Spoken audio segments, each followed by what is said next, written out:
Few would suspect that hidden behind towering factory walls in China, an army of gasoline-powered chainsaws is forged with clockwork precision every single day. It's a world where gleaming metal parts meet roaring engines in a fast-paced tango, and where the line between innovation and controversy blurs more often than most realize. Far from quiet hardware shops, these industrial hubs churn out tens of thousands of machines bound for forests, construction sites, and suburban backyards around the globe. Yet ask anyone on the street, and they'll probably have no idea what goes on in these factories, or the rumors swirling about how each piece is made. In some industrial parks, the first hint of something extraordinary is the sheer magnitude of raw materials piled high on loading docks. Sheets of steel, crates of plastic, and rows of engine parts stretch for what seems like miles, all destined to become the heart of a roaring chainsaw. Official statements say it's all ethically sourced, but talk to the locals and you might hear accusations that certain suppliers cut corners, using cheaper alloys that risk snapping under stress. Then there's the question of labor.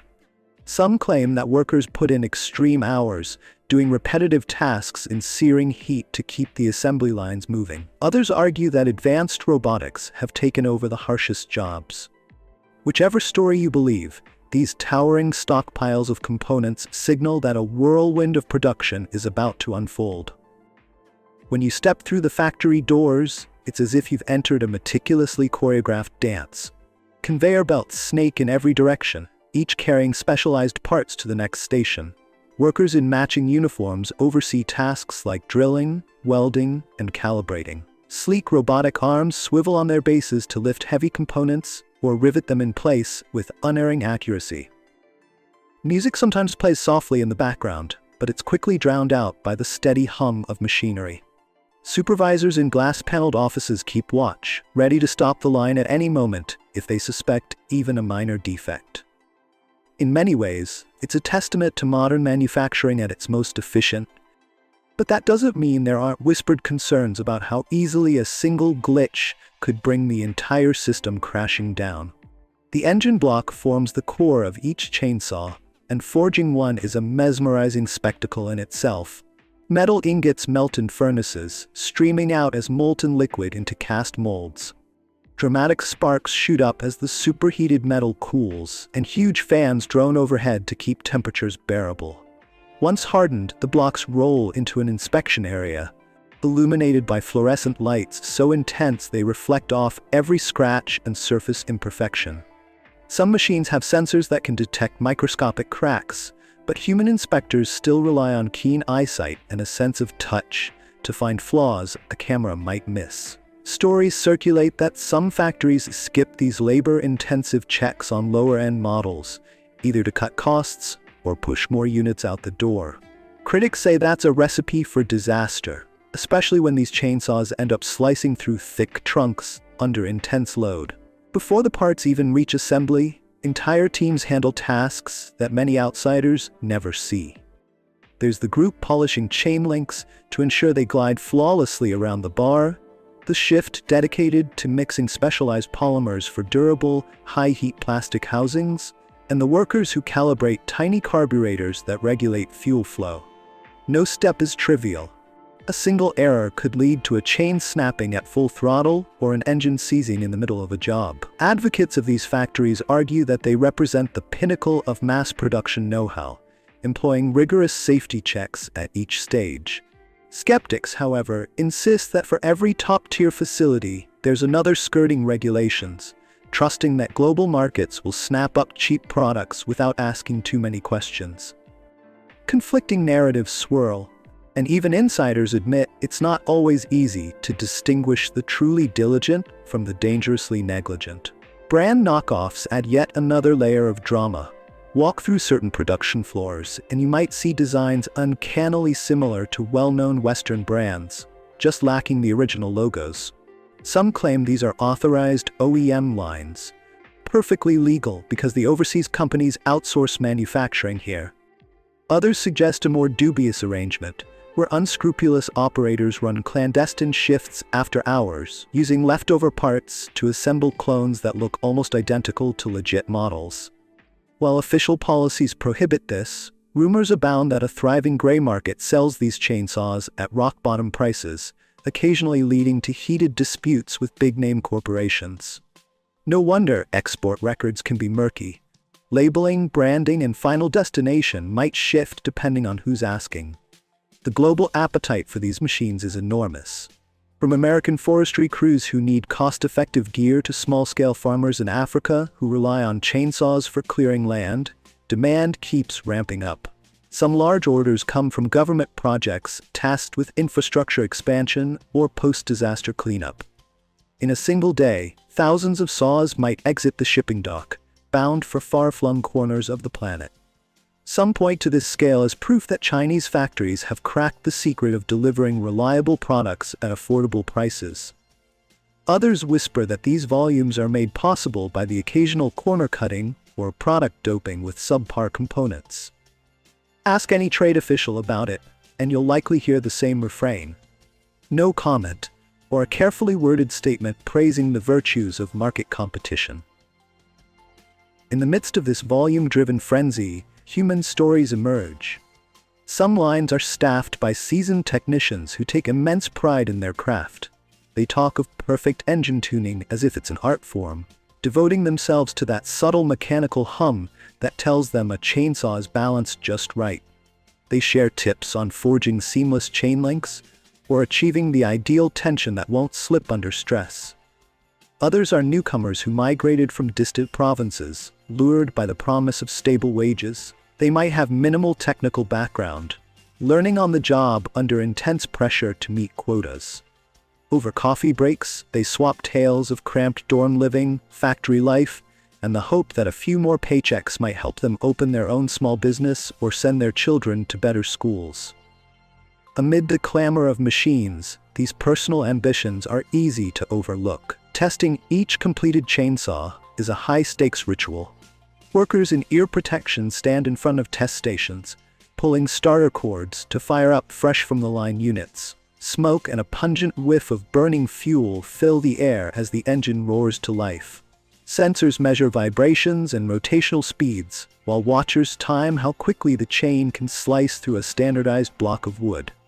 The loudness is jarring, and some employees admit that even with protective gear, the decibels wear on them after hours. It's a crucial step. Flaws discovered here could mean a recall, or worse, a catastrophic failure in a customer's hands. Factory reps will often highlight these rigorous evaluations when promoting their brand.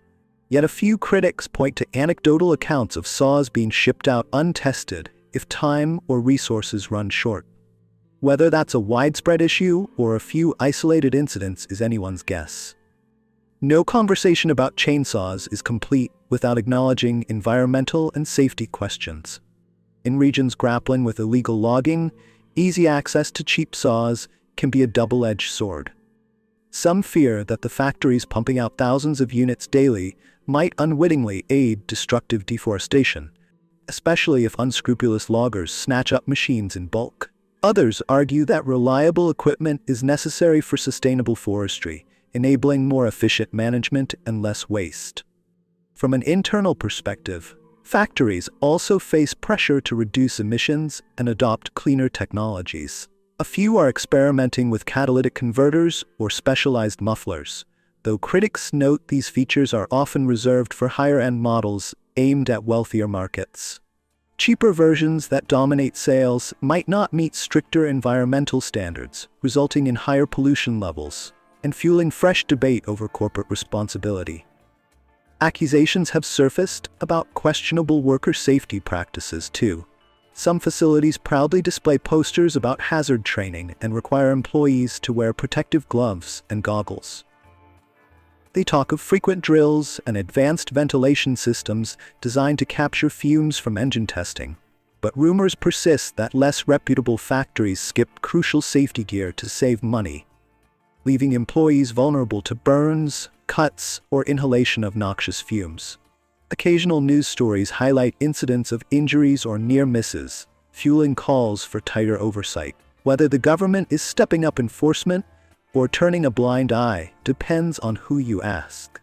Official statements usually tout improvements and reforms, but on the ground, The reality can vary widely from one factory to the next. Yet for all the drama, there's genuine progress taking place. Some of the largest chainsaw manufacturers in China are investing in research to create more fuel-efficient engines that produce fewer emissions. Others partner with overseas companies to refine their production lines, embedding sophisticated robotics that reduce manual handling of dangerous tasks. Skilled machinists who began their careers adjusting saw blades by hand now operate cutting-edge CNC systems that shape engine components with microscopic precision. This marriage of tradition and technology can result in products that rival or surpass anything made elsewhere. Observers believe these advancements might reshape global perceptions, moving chainsaw production out of the shadows and into an era of recognized excellence. If only the controversies can be addressed. Whispers about future developments include potential pivots to battery-powered chainsaws, which some claim are the next big wave as environmental regulations tighten. A handful of Chinese factories have already begun shifting part of their production to electric models, anticipating that strict emissions rules in certain countries will curtail gasoline-powered sales. Engineers tinker with lithium-ion packs, brushless motors, and fast-charging stations, hoping to replicate the same cutting power without the fumes. Whether these factories will pivot seamlessly into that new market or cling to the high-volume gasoline lines remains to be seen. Some predict a transitional period where both types sell side by side, with the unstoppable noise of gasoline engines slowly giving ground to quieter electric drives. It's a vision that might intrigue environmentalists and worry traditionalists who rely on the raw torque of internal combustion. Yet, none of this addresses the lingering questions about intellectual property, brand authenticity, or the lines between legitimate cooperation and piracy. A handful of brand owners quietly investigate potential infiltration of their supply chains, wondering if unauthorized clones or low-quality copies can slip through the cracks.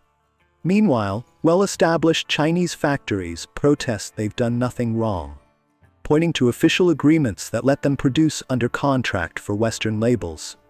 The complexity of these relationships is part of what makes the chainsaw market so impenetrable to the casual observer.